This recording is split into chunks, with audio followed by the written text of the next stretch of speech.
I still remember the night we found Daisy's body by the river. Her dress was torn, her face was swollen. The prince stood there watching with no fear in his eyes.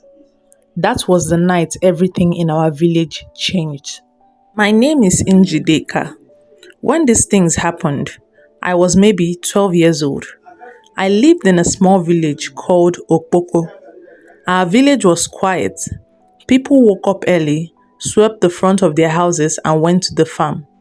We farmed cassava, yam, and sometimes maize. We fetched water from the stream. We shared food when someone did not have enough. Life was simple, not always easy, but simple. Our king, Igwe Obidike, was a calm man. He did not talk too much. He liked peace. He wanted everyone to live well. But the king had one problem in his life: his son. His only son, Prince Ojadili. Ojadili was not like his father. He did not care about peace. He did not care about people. He liked control. He liked power. He liked to see fear in the eyes of others. If he walked past the market and you did not greet him fast enough, he would slap you. If a child was playing with a toy he liked, he would take it and break it in front of them. If a young boy looked strong and confident, Ojadeli would challenge him to wrestle. And if the boy refused, he would order the guards to beat him. We all knew something was wrong with the prince, but nobody spoke because he was the king's son. And in our place, the word of the king is final. Things were still manageable until Adaeze came to our village. She moved to Okpoko with her mother, who was a widow. They lived in a small mud house near the market road. Adaeze helped her mother carry palm oil and dried fish to the market every morning. She was a quiet girl, very quiet. She only spoke when she needed to, but when she smiled, it felt calm, like rain after heat. Nobody had anything bad to say about Adaeze. She did not look for trouble. She did not gossip. She just lived her life. Even us children noticed she was different. Not special like royalty, just peaceful. And in a village where fear followed people like shadow, peace could shine like light. And light attracted attention. The prince noticed her too. At first, he tried to talk to her at the market. She greeted him politely and walked away. The prince was not used to being walked away from. He came again the next day. She still did not stay to talk. He sent guards to call her to the palace. Her mother refused. She said her daughter had no business in the palace. That night, the prince became angry. Everybody could feel it.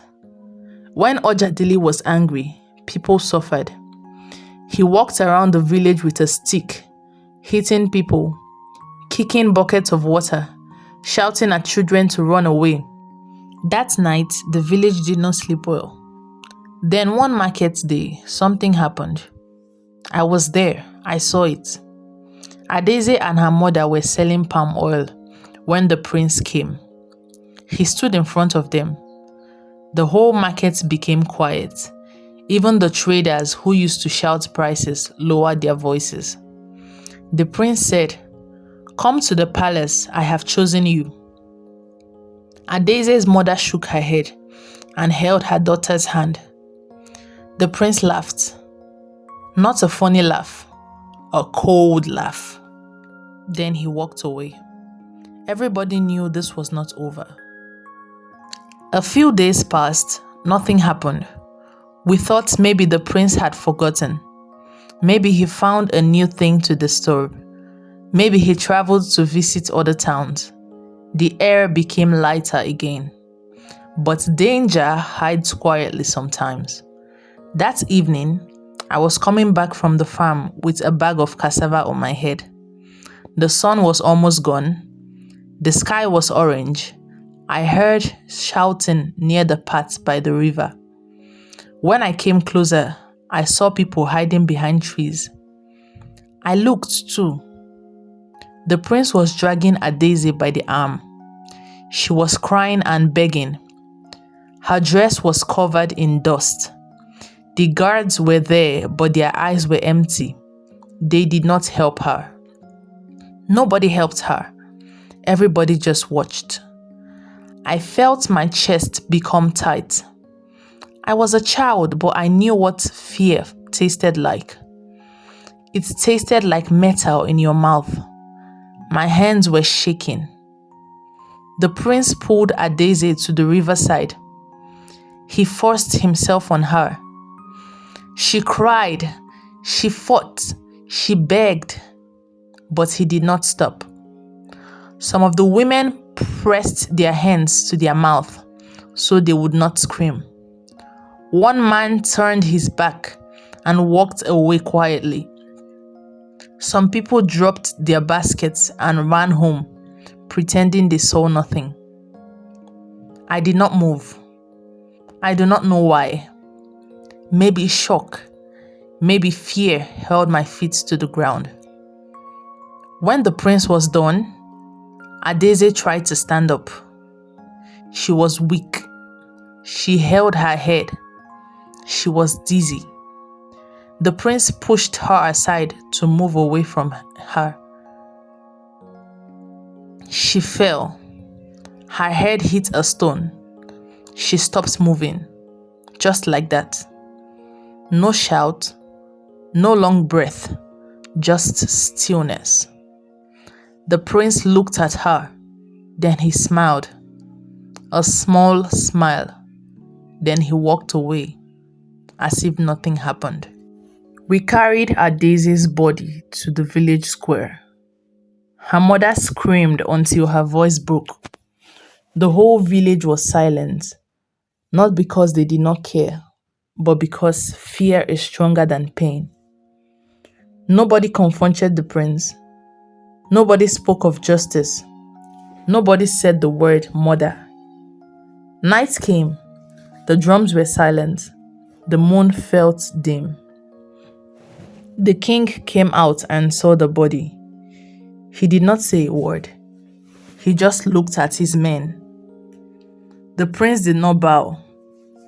He did not look ashamed. He looked bored. The king's eyes were full of tears.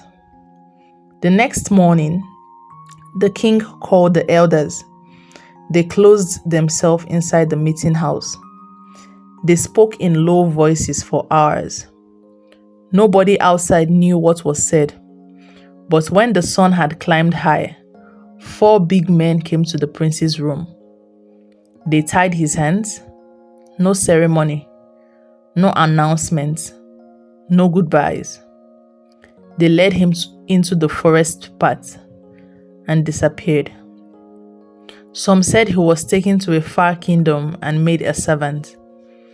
Some say he was sent to warriors who dealt with violent men. Some say the king himself ordered his death. No one knows, but he never came back.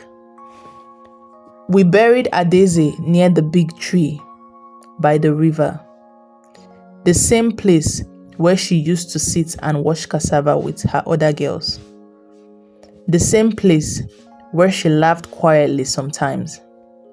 From that day, our village changed. The market was not as loud. Children did not play near the palace. People greeted each other, but without smiles. Even the king became thinner. But the biggest change happened in our hearts. We learned something. We learned that silence can kill. Everybody who watched and did nothing that night carried the memory like a heavy stone in their chest. Some moved away from the village. Some grew sick. Some avoided the river forever. As for me, I still remember her face. People may say time heals, but there are some things time does not wash away. because I did not forget her voice. I did not forget the cries. I did not forget the silence. And I will never pretend that I did not see what I saw.